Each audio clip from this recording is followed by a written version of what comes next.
Bonjour mes chers étudiants, c'est un plaisir d'être avec vous. Soyez les bienvenus à cette deuxième partie de la vidéo portant sur la politique financière. Dans la précédente vidéo, nous avons parlé des modes de financement à partir des capitaux propres. Et cette fois-ci, nous allons parler de la détermination du coût des capitaux propres. Et là, nous allons utiliser ce qu'on appelle le modèle actuarial. Nous allons expliquer ce qu'on appelle le modèle de Gordon et Shapiro. Et enfin, nous allons utiliser le modèle de Markowitz qui s'appelle le MEDAF. Il est important. Alors, suivez-moi. Partagez, likez, commentez pour me faire plaisir, pour que les autres étudiants de la faculté soient imprégnés de la production de cette vidéo. Et ici, on dit que le coût des capitaux propres représente le taux de la rentabilité exigé par les associés de l'entreprise. Il s'agit du rendement que les associés auront besoin pour se sentir plus à l'aise à travers leurs investissements. C'est un facteur de galvanisation des investisseurs aussi. Il est important en tant que financier de pouvoir calculer ses coûts pour que les investisseurs soient toujours motivés, engagés et à financer les différentes activités de l'entreprise. Parce que tout dépend de ce coût. Et si ce coût est toujours assuré et amélioré, ça peut galvaniser ces apporteurs à financer d'autres activités. C'est pour cela qu'on vous parle de la politique financière. Il s'agit de manier la bibliothèque de vos subconscients pour proposer des solutions idoines à ces apporteurs de capitaux pour qu'ils soient motivés afin de financer vos activités d'investissement rentables. Il peut être déterminé par le modèle actuarial ou MEDAF ou encore ce qu'on appelle le modèle de Gordon-Shapiro. Et là, on s'intéresse au taux de croissance. C'est une véritable politique de dividendes. C'est une véritable politique financière en ce moment. Il est important que vous ayez cette capacité pour mieux comprendre ce qu'il faut pour que la structure financière de l'entreprise soit de plus en plus consolidée, pour que la structure de ce qu'on appelle de l'emploi soit encore de plus en plus résistante. Il est important. Un financier doit pouvoir analyser tout cela. On vous dit en finance, la valeur d'une action est égale à la valeur actualisée des flux de trésorerie anticipés, dividendes et prix de cession qu'elle procure. Il est important. Parce que lorsque on parle de la distribution des dividendes, on se retrouve dans une logique de prévision. C'est pour cela qu'il est important d'actualiser ces flux futurs de dividendes sur 2 ans, sur 3 ans, sur 4 ans, sur 5 ans, même sur 10 ans, et d'actualiser le cours de l'action en fin de période aussi. Il est important. C'est pour cela que nous allons vous expliquer qu'est-ce qu'il faut faire pour mieux évaluer le coût du capital, qui sera une source de satisfaction, qui s'explique par la richesse générée par l'investissement effectué par les apporteurs de capitaux. Il est important, oui, il est important en tant que financier d'avoir une idée dans cette logique. Et là, le taux de rentabilité K exigé par les actionnaires, solution de l'équation suivante. Vous allez voir l'équation. Comment trouver C0 à l'état initial? Parce que pourquoi on fait l'actualisation? Parce qu'on vous a toujours dit dans un agage que 1 franc d'aujourd'hui, 100 francs d'aujourd'hui ne vaut pas 100 francs de demain. Ce que vous pouvez faire avec 100 millions aujourd'hui, vous ne pouvez pas faire la même chose avec les mêmes 100 millions dans 10 ans. C'est pour cela qu'il est important de revenir à la raison. Revenir à la raison signifie d'actualiser tout ce que vous avez prévu avoir obtenir dans 1 an, dans 2 ans, dans 3 ans, dans 4 ans et dans 5 ans. Il est important. Et quand vous arrivez à faire cette logique, il est important de pouvoir analyser à travers cette équation. C0 égale à quoi? Div 1. Div signifie dividende. Dividende à la première période, facteur de 1 plus K. qui est le taux d'actualisation, facteur à la puissance moins 1, plus dividende de la deuxième période, facteur de 1 plus K moins 2, plus dividende à la énième période, facteur de 1 plus K à la puissance N. Là, si c'est 5 ans, la cinquième année, on aura div 5 à la puissance moins 5. Cela signifie que nous avons fait l'actualisation des 5 années de dividendes.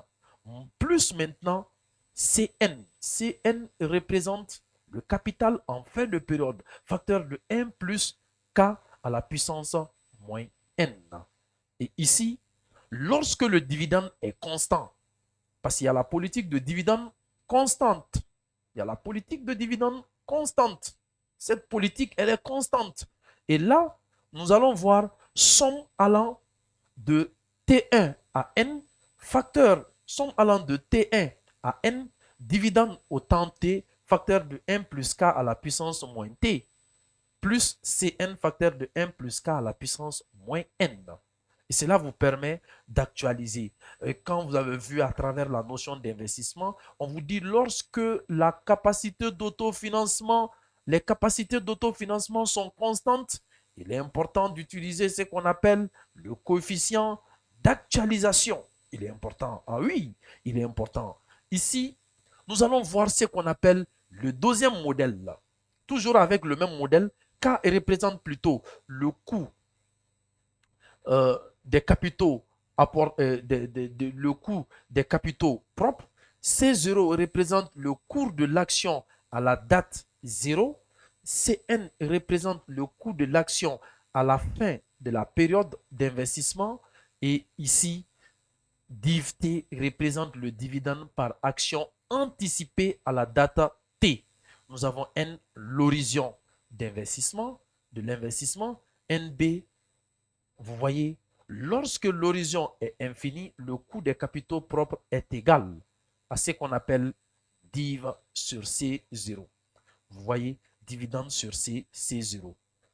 Mes chers étudiants, si vous avez aimé cette partie, je vous demande de partager, de liker et de commenter pour que d'autres personnes puissent voir et de partager. Deuxième modèle, ça c'est le modèle de Gordon et Shapiro. Là, on s'intéresse au taux de croissance G. Ce modèle permet de déterminer le coût des capitaux propres en intégrant le taux de croissance du dividende par action. Il est important.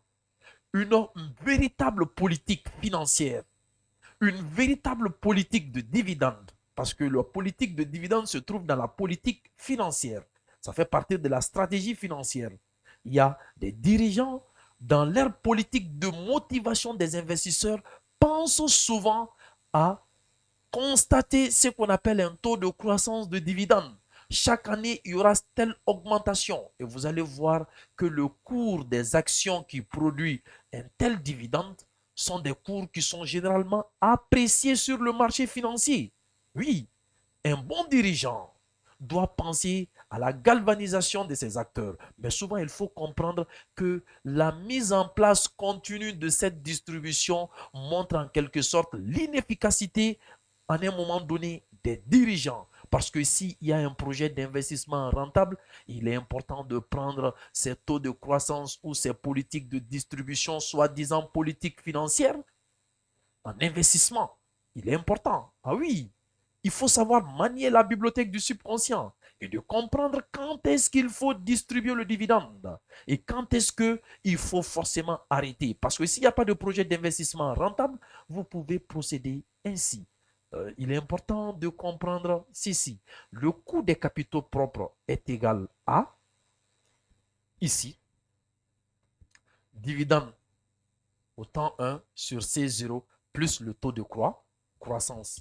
Div1, dividende anticipé pour la première période.